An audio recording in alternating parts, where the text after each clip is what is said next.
Tô ouvindo nada agora. Tá saindo nada. Tá alto.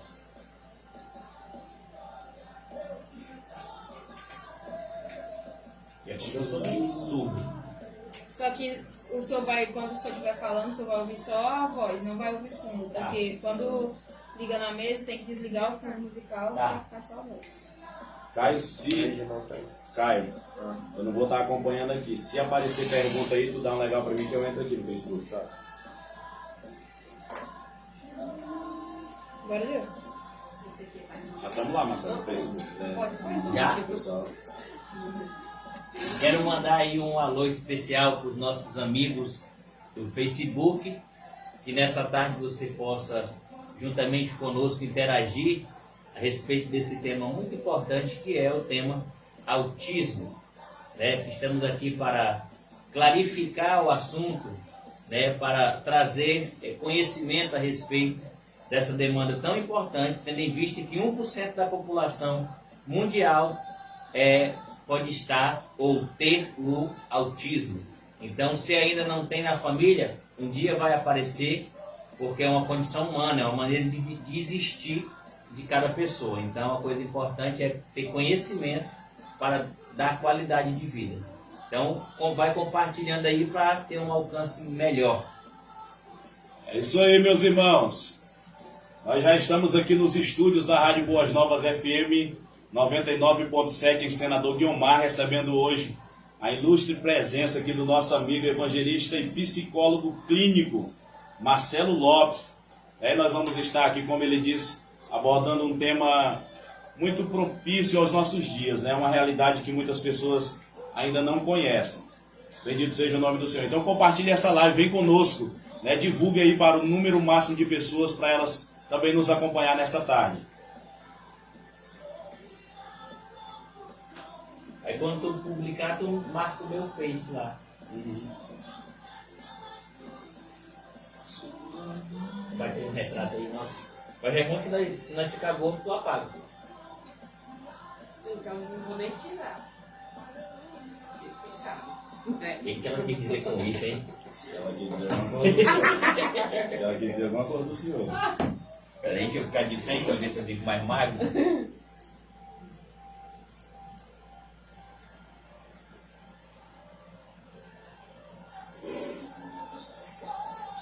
Tem jeito não, tô gordo mesmo.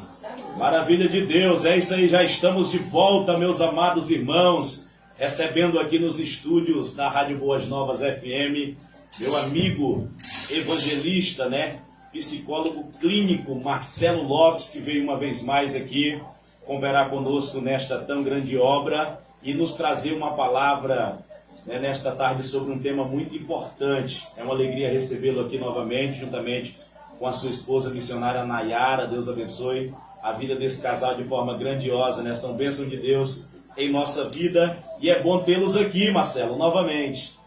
Muito obrigado, pastor Hermes.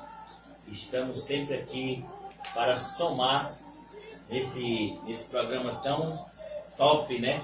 Conectados com Cristo, programa aí que tem feito uma revolução no meio cristão, né? Porque antigamente os cristãos eram taxados como atrasados, ignorantes, né? E hoje não, hoje o povo de Deus está aí, né, em todas as camadas da sociedade, com muitos diplomas e pós-diplomas, e então o conhecimento é algo que sempre fez parte do povo de Deus, né? Você vê que Deus levantou, por exemplo, Moisés, Daniel, Sadraque, Mesaque, Abednego, José, com conhecimento, com ciência, e é isso que nós temos para oferecer hoje. Em outra oportunidade eu quero vir, claro, como evangelista, trazer a mensagem de salvação também. Maravilha de Deus, é isso aí, meus amados irmãos. Hoje ele vai estar aqui, né, esclarecendo dúvidas sobre esse tão importante assunto, como identificar na criança e no adolescente o autismo, né? E eu lembrando você aí que você pode participar juntamente conosco aqui nesta tarde, fazendo aí sua pergunta, tirando dúvidas, né? Glória a Deus. Nós já vamos iniciar aqui e eu tenho certeza que será uma tarde muito produtiva a todos vocês que estão aí nos ouvindo. Talvez não seja uma realidade sua, talvez você não tenha vivido isso, com alguém da sua família e de dentro de sua casa, mas você conheça alguém, né? Então dá tempo ainda de você mandar um WhatsApp para essa pessoa dizendo: rapaz, eu estou ouvindo aqui a Rádio Boas Novas e vai ser falado sobre autismo, né? Sintoniza aí ou pede para ela nos acompanhar pelo Facebook, lá o Emerson Queiroz, para ela participar juntamente conosco nesta tarde abençoada. E nós já vamos iniciar, Marcelo. Professores, educadores, trabalham na creche, pedagogos, psicólogos, todas as pessoas que trabalham com crianças ou que têm crianças em casa ou na família, é importante o que vai ser dito nessa tarde. Maravilha, é isso aí, né? E você pode ajudar alguém, convidando essa pessoa a nos acompanhar aqui, a ouvir, né? Convidando essa pessoa a sintonizar aí juntamente conosco. Bendito seja o nome do Senhor Jesus. Nós vamos nesse momento já para passar aqui para o Marcelo, evangelista Marcelo, psicólogo clínico, que já vai estar fazendo uma fala aqui. Depois a gente volta com algumas perguntas aqui nesse momento. Já queremos mais uma vez reforçar a importância do tema, né? O transtorno do espectro autista, que é algo fundamental nos dias de hoje. Nós sabemos que com o avanço da ciência, da tecnologia, com o avanço da demanda em saúde pública, né? Com o avanço das técnicas de educação, como também com o avanço da educação, né, no mundo, nós sabemos que a criança ela tem dois lugares que ela se socializa. Primeiro em casa e segundo na escola. Então eu recebo muito encaminhamento da escola, até mais do que encaminhamentos da própria área da saúde. Então as primeiras pessoas que identificam na criança não são nem os pais, pastor, são os cuidadores das crianças. É de creche, é de escola fundamental, é de nível, até no nível médio. Então é muito importante o que estamos a falar nessa tarde aqui para o público. Maravilha. A primeira pergunta de hoje é: existe preconceito da sociedade ou até mesmo da família com criança autista? Com certeza.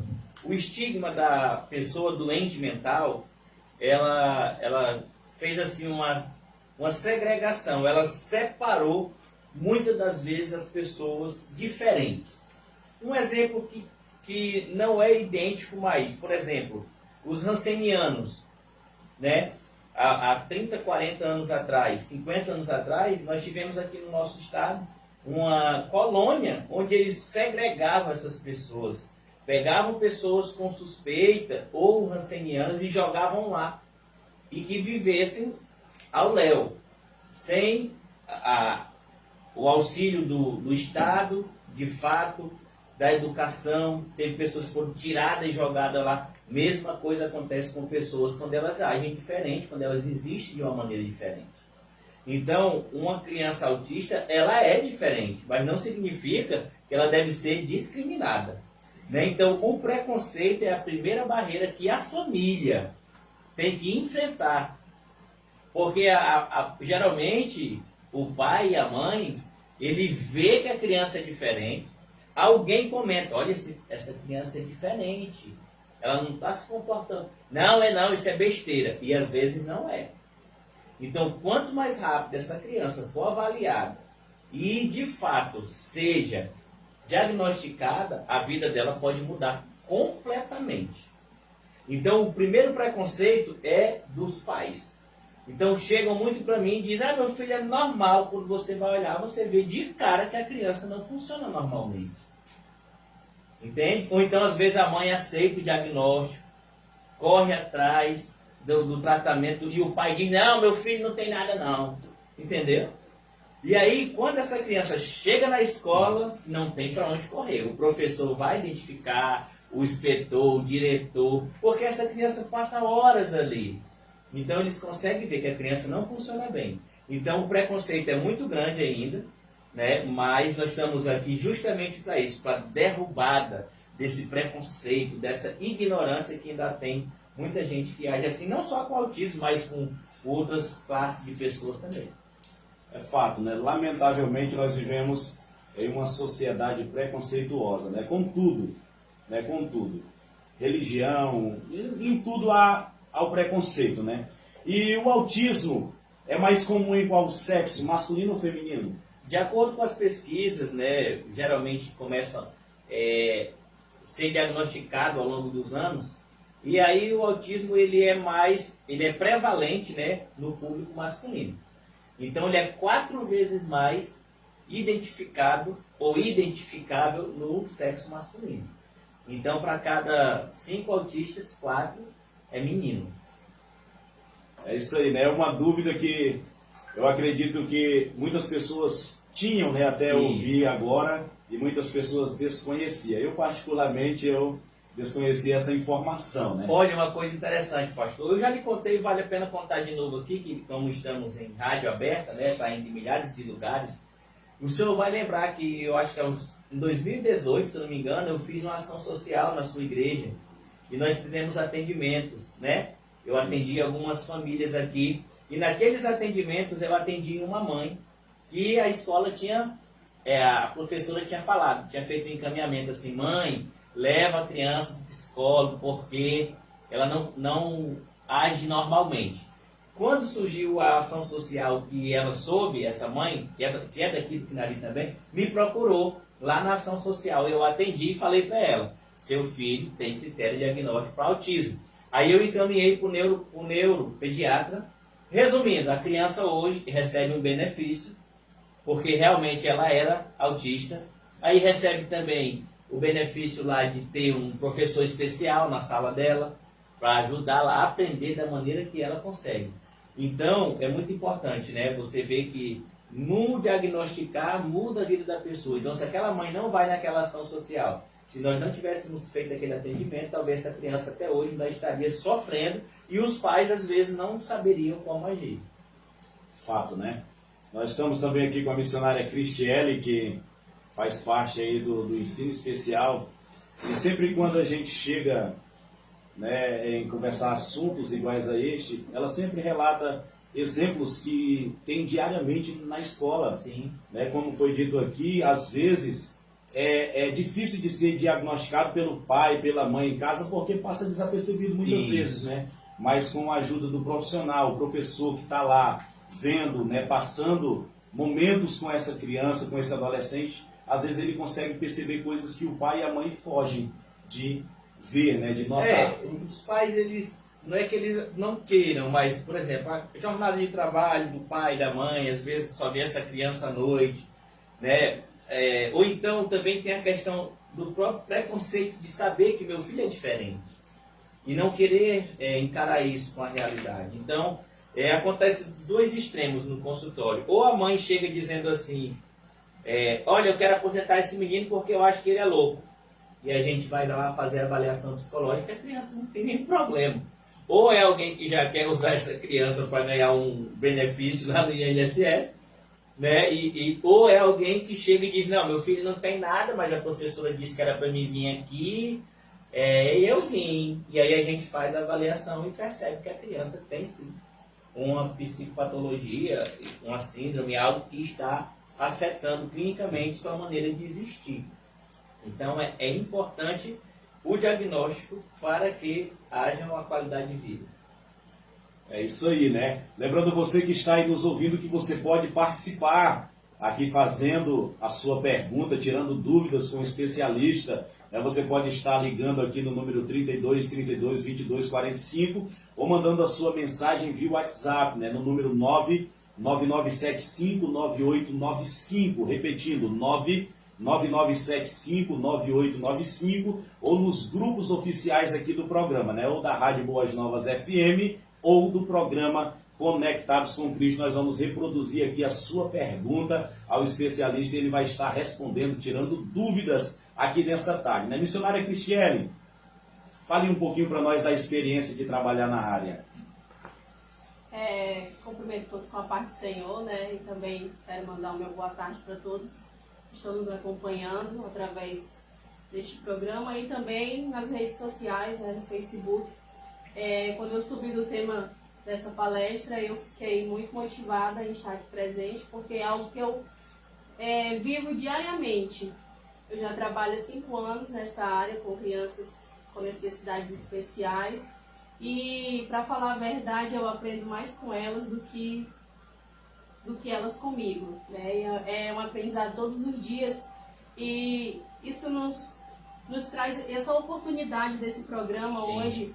É uma oportunidade única certeza. para que podemos absorver o entendimento, né? O conhecimento, porque muitas vezes as famílias, né, a sociedade, elas erram com essas crianças por falta de entendimento evangelístico. Isso mesmo. Porque elas acham que pode ser tudo, menos que essa criança tenha alguma dificuldade, né, uma necessidade especial. E algo que é muito atual na nossa sociedade. E nós precisamos, né, estar atualizados quanto a isso, porque nós vamos nos deparar com isso constantemente. E esse número de crianças com o autismo, ele tem crescido cada dia. Cada dia mais. E nós precisamos estar por dentro desse assunto, né? certeza. Para que a gente não venha ser negligente em todos os sentidos, né? Porque você pode encontrar um adolescente, um jovem autista em qualquer lugar que você for, no mercado, no trabalho, na igreja, na escola, em todos os lugares você vai encontrar. E tem muitas pessoas que elas têm um entendimento muito errado, achando que o autista é um ser de outro mundo, É louco. que é louco, sabe? Que é Débil alguém que mental, não pode né? estar na sociedade, de uma criança que não pode estar na escola, que não tem o direito da escola. E isso é totalmente errado, porque nós temos leis que asseguram que essa criança ela tem direito sim à educação, ela tem direito sim à escola. E muitas vezes nós temos muitas famílias que sofrem com isso, porque tem medo de colocarem os seus filhos ali, né? Isso. E elas têm essa super proteção, porque entendem que os seus filhos estando por perto, elas vão estar ali protegendo. E tem muito medo de expor, na verdade. É verdade. Os filhos na escola. E como eu estou ali, né, diariamente, eu trabalho aqui nas 5 de junho, acho que a maioria dos ouvintes que estão me ouvindo conhece a escola, uma escola muito inclusiva. Nós ia termos aqui a participação da professora do AE lá, mas infelizmente ela teve um compromisso. Mas eu quero deixar a minha participação quanto a isso e também passar a oportunidade para o evangelista comentar sobre isso, sobre essa dificuldade. Sim. Que as famílias, tanto elas têm medo de levarem os seus filhos à escola, quanto também elas se omitem a isso, né? É verdade. Às vezes essa superproteção, muito importante a fala, ela acaba atrapalhando o desenvolvimento dessa criança. Sim. Psicológico, físico. Por quê? Porque, não vou colocar já que meu filho é autista, então ele vai ficar só dentro de casa. Não é isso. Um autista, dependendo dos graus do autismo, ele pode ir para a escola, ele pode ser um menor aprendiz, ele pode fazer uma faculdade, ele pode ter uma vida normal. Dependendo do grau de autismo, ele vai ter o tratamento medicamentoso, acompanhamento psicológico, o AEE que está lá na escola para dar a base educacional, para ensiná-lo como ele pode aprender. Tem gente que não sabe nem o que é o ensino especial, acha que ir lá brincar de caronchinha. Não, no ensino especial existem métodos, existem técnicas para ensinar aquela criança, para que ela possa passar de ano, como a gente fala, né? Concluir aquele ano letivo com qualidade. Então é muito importante que essa rede de proteção, escola, família, igreja, sociedade, ela esteja interligada. Nós temos o Estatuto da Criança e Adolescente que diz isso, que é dever do Estado, como também da família, como também da sociedade, né, promover a qualidade de vida dessa criança, que ela seja integrada à sociedade de uma forma que não haja prejuízos educacionais, de saúde. Então é muito, muito importante esse diálogo. A gente sabe, professora, que uma hora é muito pouco para falar desse tema, mas a gente sabe que muitas famílias serão abençoadas nessa tarde recebendo esse tema, né? Sim, com certeza, ó. Lembrando você que está aí nos ouvindo que nós estamos também ao vivo no Facebook, tá? Você desejar nos acompanhar e nos vendo, né? Isso. Vá lá no Facebook, o Emerson Queiroz, e participe dessa live. Nós temos aqui a pergunta de 2 ouvintes que mandaram aqui. Curiosamente, foram a mesma pergunta. Né? A mesma pergunta feita pelos dois, né? Boa tarde, gostaria de saber quais são os primeiros sintomas que a criança apresenta do autismo. Então, os primeiros sintomas a gente não pode classificar como, taxar como esse vai ser o primeiro sintoma. Mas existe critérios diagnósticos, que vai responder a sua pergunta, tá? Que vão dizer se essa criança é autista. Então, qual é o primeiro critério diagnóstico que vai aparecer na vida de uma criança? Dificuldade, prejuízo na interação social. Primeira coisa que um autista tem para ser autista é dificuldade de interagir socialmente. Então, a primeira coisa, pastor Hermes, é aquela criança que parece que ela tem um mundo só para ela. E realmente é isso. O autista, ele tem como se um mundo só para si. É como se o outro para ele não tivesse importância. É como se ele vivesse dentro desse mundo autista e que o outro não importasse. Por quê? Porque a segunda coisa do autista é não se comunicar normalmente, não ter contato visual normalmente. Dificilmente um autista vai olhar nos olhos de quem está falando com ele, vai interagir olho no olho de quem está abordando, principalmente criança. A criança autista é muito linda, é muito especial. Você que acompanha, ela passa o dia todinho contigo, ela nem olha na tua cara às vezes, mas ela também está entendendo que você existe. Então a primeira coisa é interação social, contato social prejudicado, rebaixado. Fala pouco, geralmente não olha nos olhos, geralmente ela não gosta da quebra da rotina. Se você quebrar a rotina de um autista, ele fica ansioso, ele fica depressivo, ele fica agressivo, estressado. Então, primeira coisa que não pode faltar que não pode faltar no diagnóstico é uma interação social prejudicada. E é fácil fechar o diagnóstico de autismo em uma criança? Não é fácil. Não é fácil geralmente porque médico nenhum, psicólogo nenhum, psiquiatra nenhum, ele vai se arriscar em dar um diagnóstico sozinho. E eu acho isso fantástico na saúde, na educação. Ninguém faz nada sozinho. Na vida, ninguém faz nada sozinho. Então, como é que acontece? Vou descrever o caso. A professora Cristiele observou que a criança lá age diferente. Tem pouco contato visual, passa mais tempo calada, não gosta de brincar com os coleguinhas. Uma coisa excepcional neles, não gosta de dividir, compartilhar nada. É aquele mundinho egoísta da pessoa, desde pequeno. Tem dificuldade em sentir dor, mostrar emoções. Então a Cristiele tá lá e percebeu, ela chama a mãe. Mãe, seu filho tem um comportamento diferenciado. Seria bom levar ao psicólogo. Aí a Cristiele, ela vai lá e faz uma anotação manuscrita, entrega para a mãe leva ao psicólogo. Chega lá, o psicólogo vê a opinião da professora. E aí, baseado na opinião da professora, ele faz uma anamnese com a mãe. Uma entrevista. Mãe, como foi o parto? Como foi o nascimento? Como foi a gestação? A partir de quanto tempo essa criança expressou emoções assim, assim, assim? Tá. Teve retardo na fala, que é uma coisa muito notória no autista. Retardo na fala. E aí, o psicólogo vai e já faz o quê? Um relatório psicológico. Baseado no que foi dito pela professora, no que foi dito pela mãe e no que ele mesmo atestou clinicamente. Ele faz esse relatório e ele vai e encaminha para o neuropediatra. Aí o neuro, olha o que foi dito pela professora, olha o que foi dito pelos pais, pelo psicólogo e também atesta clinicamente coisas importantes.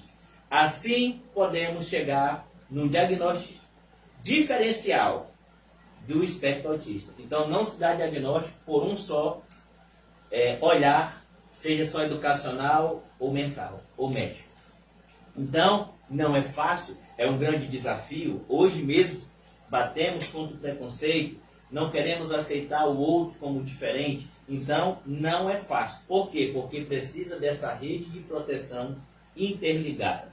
Então, esses dias agora, uma neuropediatra da Fundacre me encaminhou um jovem de 16 anos para descobrir se ele é autista e se tem retardo mental. Então, autista, ela já sabia que ele era, professora Cristiele. Ela disse no relatório, olha, psicólogo, eu sei que ele é autista. Agora, eu não sei se ele tem retardo mental. E por isso que ela enviou para mim. Porque o psicólogo é o que faz o teste de QI, de inteligência. E naquele teste de inteligência nós temos critérios e temos níveis para dizer se tem retardo mental grave, leve ou moderado ou se não tem. Então eu fiz o teste de inteligência e atestou que ele não tem. Ele é muito inteligente, professora. Está acima da média. Então é um autista, mas que tem uma inteligência acima da média. Né? Como Deus é maravilhoso, né? Que mesmo o outro sendo diferente, ele tem capacidades extraordinárias. Maravilha, isso aí, meus irmãos. E quais critérios de diagnósticos para diagnosticar um autismo infantil? São vários os critérios, eu vou falar aqui alguns que são mais fáceis de ser compreendidos, né? Para aqueles que cuidam, para aqueles que estão com a criança em casa, certo? Nós vamos ver aqui que nós temos a classe de critérios, é o critério A, que é a primeira coisa que eu falei, socialização prejudicada, uma maneira de interagir prejudicadamente. Então essa criança, ela não fala bem, não se comunica bem, o contato visual dela é difícil, olha pouco, se olha pouco nos olhos de quem fala, parece que eles são teimosos, desobedientes e rebeldes. Não é. É porque o mundo que ele existe é esse mundo autista, é um mundo para dentro. Então ele só faz aquilo que ele quer aparentemente. Então esse é um critério. Outra coisa, retardo na fala. A criança passou a falar depois de 2 anos, 3 anos. Só que também esse autismo é algo muito misterioso. Às vezes é porque não fala. E às vezes depois dos 3, 4 anos de idade vai parando de falar. Tem uns que não falam de início, tem outros que vão parando de falar. Então é uma criança que se isola, é uma criança com pensamentos rígidos, é uma criança que cheia de rituais. Se você mudar a rotina, ela adoece, ela fica agressiva, é um critério diagnóstico. Outro critério diagnóstico que nós podemos falar é a respeito de comportamentos que as crianças autistas têm, como por exemplo, manias, jeito de sentar, jeito de andar, jeito de brincar. Geralmente eles gostam de objetos brilhosos, objetos circulantes, né? Objetos giratórios, então que emitem sons. Elas são fixadas, né? O seu olhar naqueles brinquedinhos brilhosos, né? Então é também um critério diagnóstico. Ele tem déficit de reciprocidade. O que é déficit? Fala tanto de déficit, a pessoa vem que parece que está, né, falando em inglês. É só um prejuízo. O déficit é o quê? Prejuízo, uma forma de funcionar com prejuízo. Então ele não consegue ser recíproco, ele não consegue ter o contato visual, ele não tem interesse por coisas que para ele não é interessante. Brincadeira entre o grupo, essas coisas. Não, é aquela criança que vive no mundo dela. Ela vive ali no mundo dela. Movimentos motores, né? Circulatório repetitivo, ecolalia fica falando eco de palavras, imitando com eco de palavras. Então tudo isso são critérios diagnósticos. Essa criança também, ela pode ser uma criança que insiste muito em certos rituais do dia a dia, e ela acaba que nessa inflexibilidade de rotina, ela vai ou ficar agressiva, ou ficar ansiosa, né? O autista também tem dificuldade, professora, de sentir dor. Acontece casos de crianças autistas, autismo grave, que fraturam seus ossos e não reclamam. Se queimam, pega aquela queimadura lá, caseira, não reclama. Tem criança autista que fura o pé, corta lá, está sangrando e ele olha e ele não busca ajuda, né? Ele parece que ele não está sentindo aquela dor. Então, critério diagnóstico tanto do autismo como do dia a dia, para você ir vendo esses padrões repetitivo, para você ver a interação prejudicada, esses objetos, né, que tem ali no dia a dia da criança. Outra coisa interessante, é um sintoma que causa um prejuízo, é o déficit cognitivo. O que é isso? É aquela criança que não consegue aprender. a criança não consegue aprender. É uma falha na cognição. Traduzindo de maneira simples, é uma criança que não consegue aprender. Você ensina, quando ela vira as costas, ela já não sabe mais. Então tem um autismo que a criança não tem capacidade cognitiva para aprender. Casos graves de autismo. Casos leves, às vezes, e moderados, às vezes a criança consegue estudar, consegue aprender, tem o AEE, tem o professor na escola, tem o pai entendido, a mãe inteirado do assunto, né? Para cuidar daquele filho, tem lá na escola dominical que ele vai, na igreja que ele vai, alguém preparar.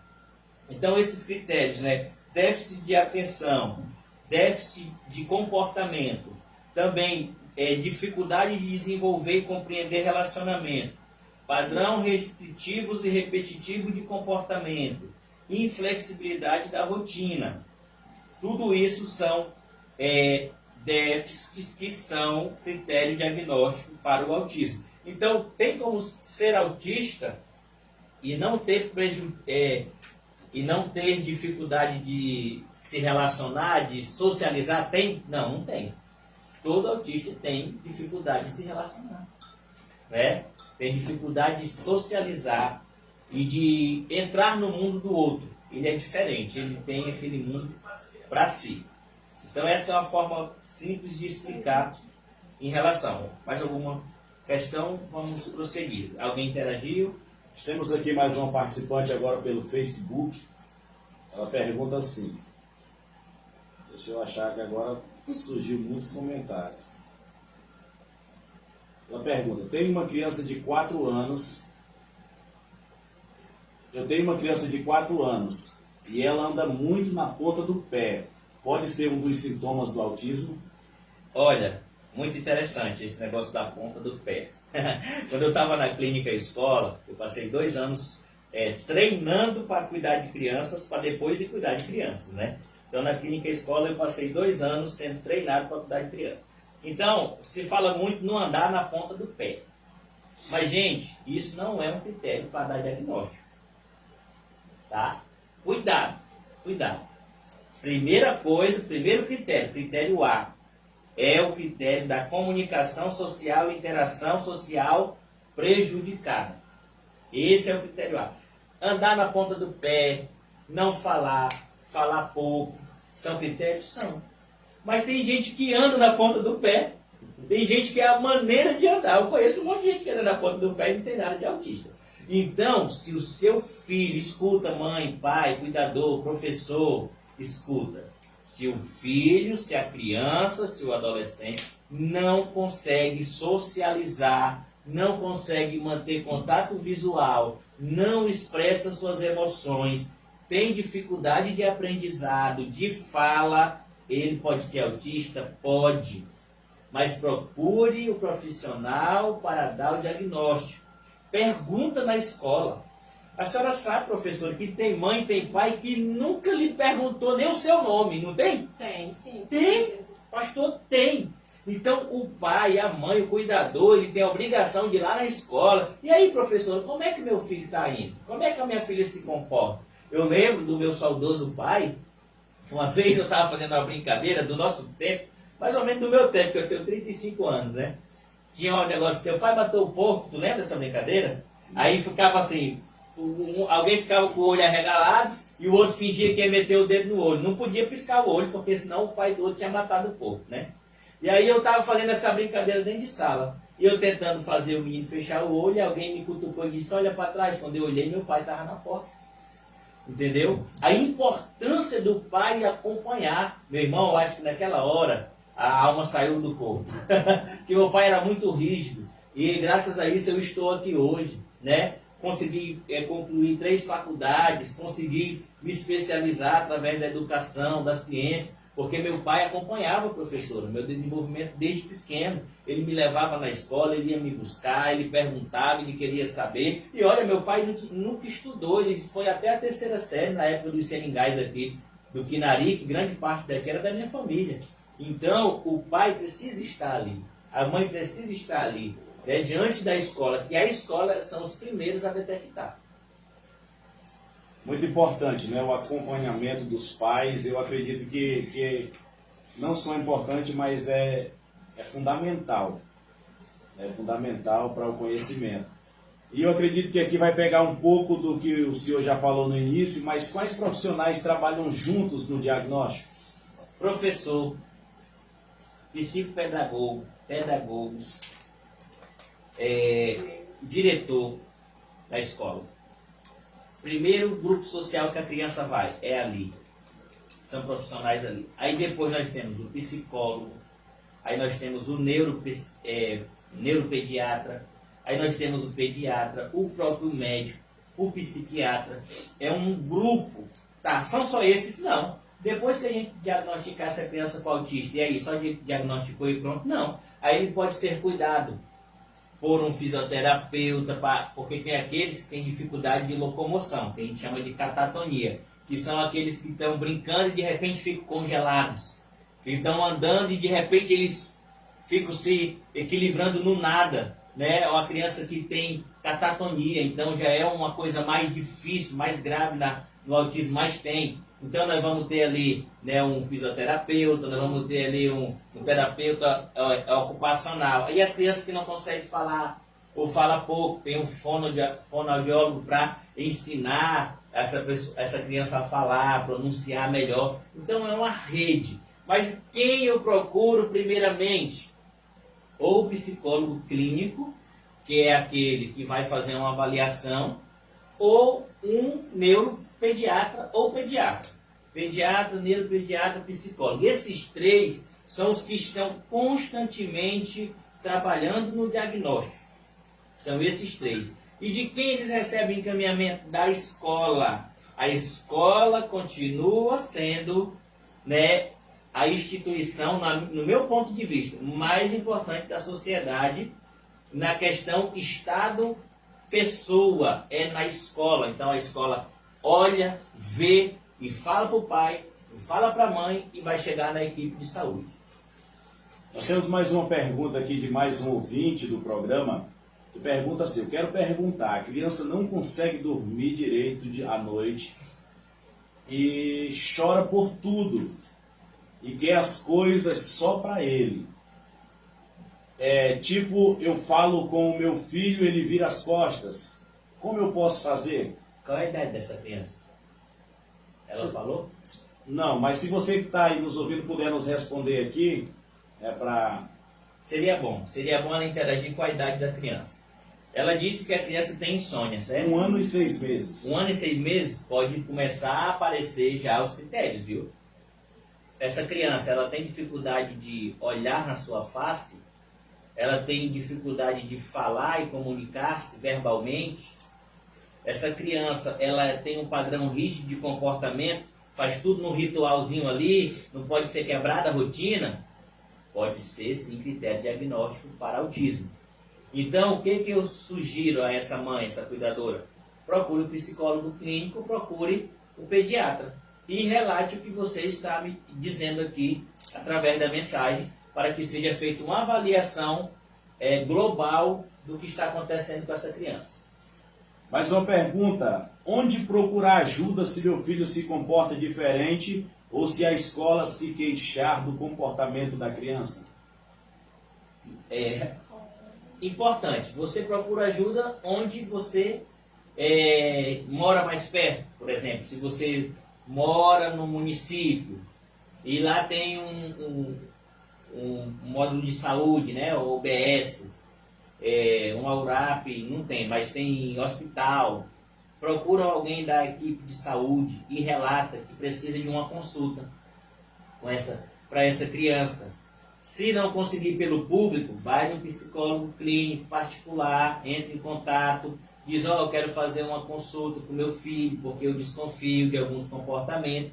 E esse psicólogo, ele vai fazer a avaliação psicológica e vai dizer se tem ou não tem. Se tiver, ele vai encaminhar. Se ele achar que é autista, ele vai solicitar serviço de um pediatra, até mesmo de um psiquiatra, se for o caso, para fazer o diagnóstico. Então, procura um psicólogo clínico, procura um pediatra, se for criança ainda. Eles vão dar todos os nortes para você chegar ao diagnóstico Ou não, às vezes é só uma questão de comportamento, às vezes é uma questão de onde essa criança está sendo criada, de que forma essa criança está sendo criada, né? Pode gerar uma série de déficits nela também e que não seja doença. E o autista pode ter uma vida normal? Completamente. Com certeza. O autista, ele só não vai ter uma vida boa, normal, social, se ele não for tratado. Não vai ter como um autista ter uma vida normal, uma qualidade de vida boa, sem tratamento. Não tem como. Então, para quem vai pegar um filho autista e jogar ele dentro de casa e achar que vai trancar ele naquele mundo ali, só porque alguém é preconceituoso, ou porque você mesmo é preconceituoso e tem medo de expor, você vai acabar com a vida dessa criança. Esse autista, ele pode muito bem viver em sociedade. Por um exemplo, esses dias agora fechamos o diagnóstico de um autista de 17 anos. Então a mãe dele procurou, aí a neuro me encaminhou, neuropediatra, aí eu fui e fiz o teste de inteligência, não deu demência, não deu retardo, não deu deficiência intelectual, fechou o diagnóstico. Aí a mãe me perguntou, e agora? Depois do diagnóstico, o psicólogo clínico vai dar a diretriz de como essa criança tem uma rotina, de como esse adulto tem uma rotina. Exemplificando, esse dia eu vi ele postando uma foto no status do WhatsApp, malhando na academia. 17 anos de idade, não saía mais de casa, não sabia o que tinha, vivia em sofrimento. Agora não, estava lá na academia malhando, entendeu? Ainda levou a mãe dele junto, ou seja, qualidade de vida, liberdade. Mas isso a gente só alcança com uma mente aberta, com a ciência, porque se for pelo preconceito, tem gente que morre, infarta, porque tem preconceito de tomar um remédio para hipertensão. Ah não, eu sou um crente mesmo, não sou crente, não vou tomar remédio para pressão alta não, que Jesus já me curou, e infarta e morre. Jesus não tem culpa. Jesus deu a inteligência para o homem fazer o remédio para ele viver hipertenso. Entende? Então o preconceito só leva para baixo, quando não leva para o caixão. Então não deixe seu filho dentro de casa, trate. Por isso é uma parceria, né? É uma parceria da sociedade, da família, da escola, como um todo. Sim. E se a gente entender isso, aí a gente vai facilitar muito a vida dessas crianças. Com certeza. Né? O que elas sofrem, daqui a um tempo, esse sofrimento vai ser mais aliviado, né? Com certeza. E elas poderão ter uma vida muito melhor, saudável. Com certeza. Com certeza. Lá na escola tem algum psicólogo educacional? Tem uma que ela atende a escola como um todo, né? Que bom, que bom. Isso é importante, né? Ter um profissional que ajude. Os professores são altamente capacitados para observar e dar o encaminhamento. Mas quando tem um profissional junto, melhor ainda, que não são só dois olhos, né? São várias opiniões de profissionais. Verdade. Marcelo, agora como a gente faz nos estudos na igreja, conclusão, e na conclusão, o senhor já fala aí o tema do próximo programa de sexta-feira. Foi uma hora. Concluindo, né? Se você tem um filho que não funciona normalmente, tem uma criança ou um adulto que tem dificuldade de socializar, busca ajuda, busca aí, né, um profissional para ajudar. Se você quiser alguma orientação, sem honorários, orientação, me procure através aí do WhatsApp do pastor Emerson, que ele vai passar o meu número e eu posso dar uma orientação para você que está ouvindo o programa e tem um filho que esteja passando por isso ou conhece alguém. A orientação você não vai pagar para receber. Dou orientação, encaminhamento, não tem problema. Até porque eu tenho um projeto social lá em Rio Branco, onde eu atendo às terças-feiras, das 7h30 até meio-dia, pessoas que não têm condições de pagar um tratamento psicológico. Então, se você quer saber mais sobre isso, procure o pastor Emerson, procure a professora Cristiane, que vão passar meu contato para agendar uma consulta lá em Rio Branco. Pois, fim, o tema da nossa próxima sexta-feira, muito importante, nós vamos falar sobre a depressão e a ansiedade, certo? Foi isso que nós concordamos. Eu estou lembrado. Que foi, nós tanta falamos coisa. uma noite quase inteira. Foi muita coisa. E dentro da depressão e da ansiedade, pastor Emerson, eu quero acoplar um tema também, professora, que é a gravidez na adolescência. A gravidez na adolescência, ela tem sido como uma forma pandêmica no nosso estado. Só para você ter uma ideia, de cada 50 partos no nosso estado, 17 são de mães adolescentes, que tem de 12 a 19 anos. Então, a gravidez na adolescência e seus desafios, né? Porque a gravidez na adolescência está ligada a estado depressivo, está ligada a transtorno de ansiedade. É aquela menina que ficou grávida com 12 anos de idade, 13 anos de idade, e agora, o que eu vou fazer da minha vida? Ou ela se afunda numa depressão, ou numa ansiedade, ou nos dois. Precisamos esclarecer esse tema de fundamental importância. Então, os filhos são bênção, mas planejados na idade, porque um adolescente não está pronta para gerar um filho. Seu corpo não está pronto, nem a sua mente. Então, vamos falar depressão, ansiedade na gravidez da adolescência. Maravilha, é isso aí, meus irmãos. Esse foi o programa de hoje, programa Conectados com Cristo. Segunda-feira, se o Senhor nos permitir, estaremos de volta aqui a partir das 14 horas. Muito obrigado pela participação, evangelista e psicólogo clínico Marcelo Lopes, sua esposa, missionária Nayara, missionária Cristiele, nosso irmão Caio e irmã Thaís Adriele. Deus abençoe a todos, um forte abraço, bom final de semana, fui! Amém!